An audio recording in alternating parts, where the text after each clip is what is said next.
Hello everyone, this is Reaper Tactics here. Today we're going to be painting my DMR. It's time for a new coat, so I'm going to go over how to camouflage your rifle to your surroundings.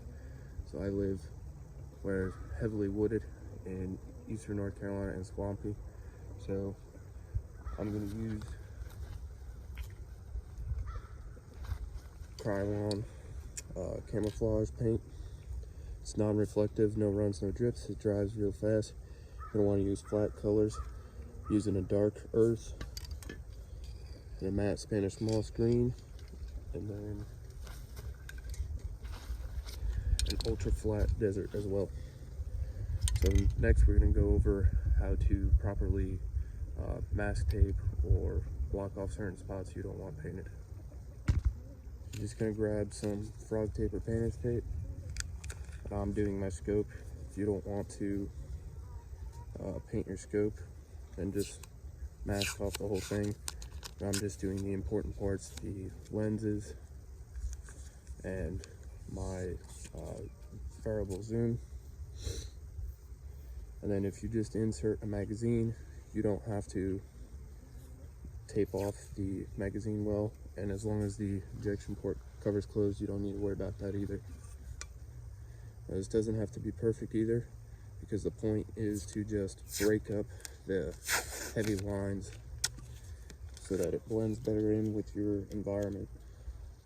So everybody's environment is going to be a little bit different on how they're going to paint this rifle. Okay, so for me, that's all I'm taping off.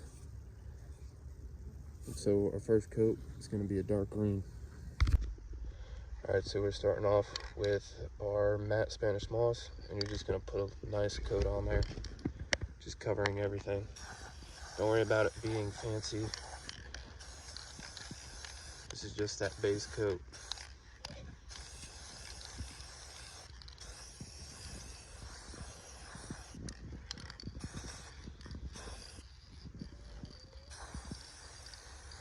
You may ask why I'm doing the optic, and again, like I said, is for me, it makes sense. For you, you may not want to if you plan on changing it out or selling it or anything like that.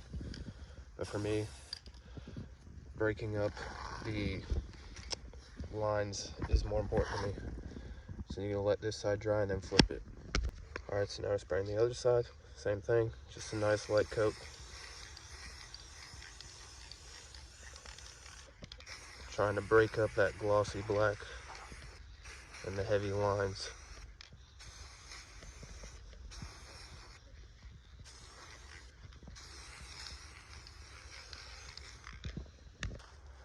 Next, you're going to take a branch from your environment and some leaves, and you stripe them across using a brown and the desert and another darker green. All the point of this is you're trying to break up the heavy line. You just hold it sideways and just start spraying.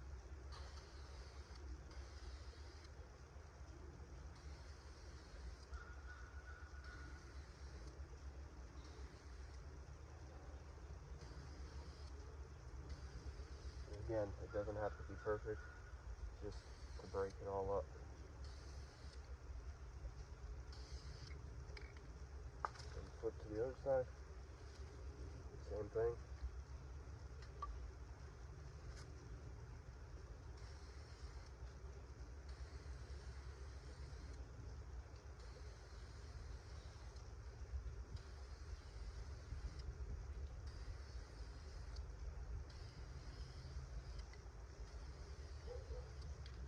Alright, now I'm going to take the leaves and press that leaf really nice up against there.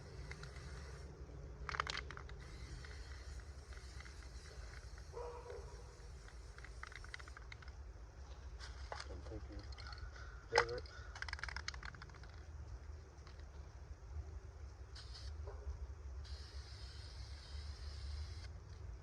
A real nice light coat on the desert because there's not as much desert around here. Desert colors. You'll see it start coming together as you're going. A really break it up.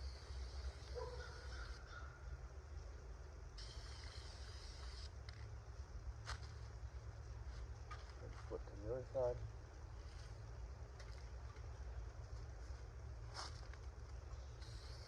Really press those leaves on there so it gets the imprint of them.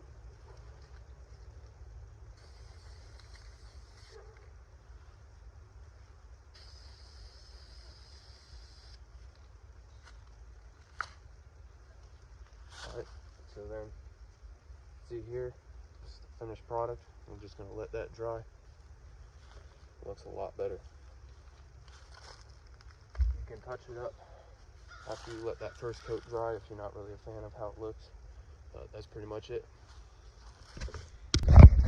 For my rifles as well, I also like to take this is just a laundry bag, take that and press it on there, and then do a light coat of your darkest, mattest one, and just lightly coat that over as well. It gives it a nice like digital look too to help break it up.